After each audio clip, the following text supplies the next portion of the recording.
Shalom, Assalamualaikum warahmatullahi wabarakatuh. Om Swastiastu, Namo Buddhaya, Salam Kebajikan. Perkenalkan, saya Ferarante Padang dengan NIM 230711010458 akan menjelaskan mengenai penyelenggaraan perizinan berusaha berbasis resiko dalam hukum perizinan di Indonesia. Masuk dalam pembahasan, yang pertama itu mengenai konsep dasar. Jadi, konsep dasar perizinan berusaha berbasis resiko ini merupakan inti dari reformasi perizinan di Indonesia. Jadi, pemerintah tidak lagi memberikan izin yang sama kepada semua jenis usaha. Izin itu diberikan sesuai dengan tingkat risiko yang ditimbulkan terhadap lingkungan, keselamatan, dan juga kesehatan.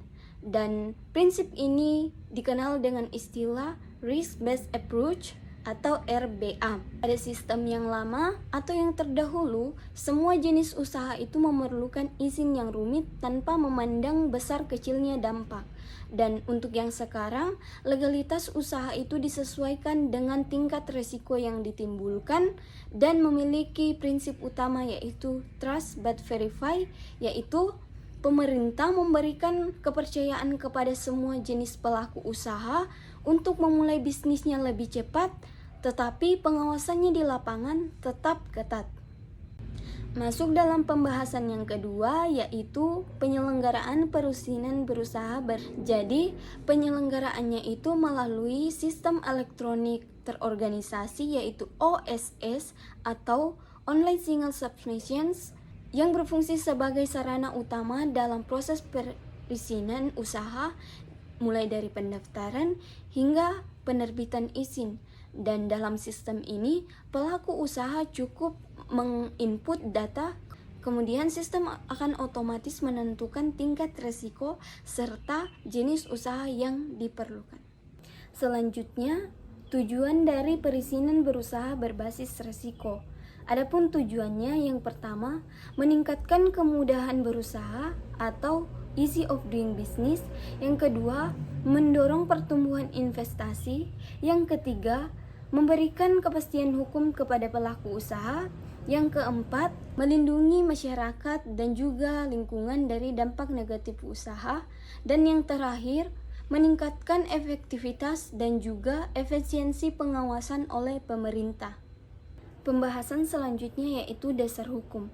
Jadi, sistem perizinan berusaha berbasis risiko memiliki dasar hukum yang kuat dalam peraturan perundang-undangan di Indonesia.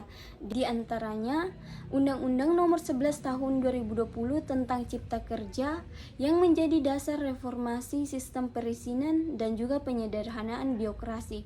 Yang kedua, Peraturan Pemerintah Nomor 5 Tahun 2021 tentang penyelenggaraan perizinan berusaha berbasis risiko yang mengatur secara teknis mengenai klasifikasi risiko, mekanisme perizinan, dan juga penggunaan OSS. Selanjutnya, Peraturan Pemerintah Nomor 6 Tahun 2021 tentang penyelenggaraan perizinan di daerah. Selanjutnya, persyaratan dasar. Jadi, sistem perizinan berusaha berbasis risiko ditentukan berdasarkan tingkat risiko kegiatan usaha. Semakin tinggi tingkat risiko yang ditimbulkan, maka semakin ketat pula persyaratan yang harus dipenuhi. Adapun pembagiannya, yaitu pada tingkat risiko rendah hanya memerlukan nomor induk berusaha atau NIB, pada tingkat risiko menengah rendah memerlukan NIB dan juga pernyataan pemenuhan standar oleh pelaku usaha. Pada tingkat risiko menengah tinggi memerlukan NIB dan juga sertifikat yang diverifikasi oleh pemerintah, dan pada tingkat risiko tinggi memerlukan NIB dan juga izin langsung oleh pemerintah. Kesimpulan dari seluruh pembahasan tersebut yaitu sistem perizinan berusaha berbasis risiko adalah transformasi perizinan yang mengklasifikasikan usaha berdasarkan tingkat risikonya, yaitu rendah, menengah, dan juga tinggi.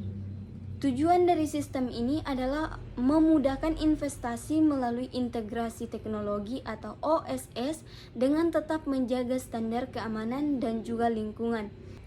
Dan melalui sistem ini, NIB menjadi identitas primer dan pengawasan beralih dari yang bersifat administratif di awal menjadi pengawasan teknis di lapangan. Sekian pembahasan dari saya. Terima kasih.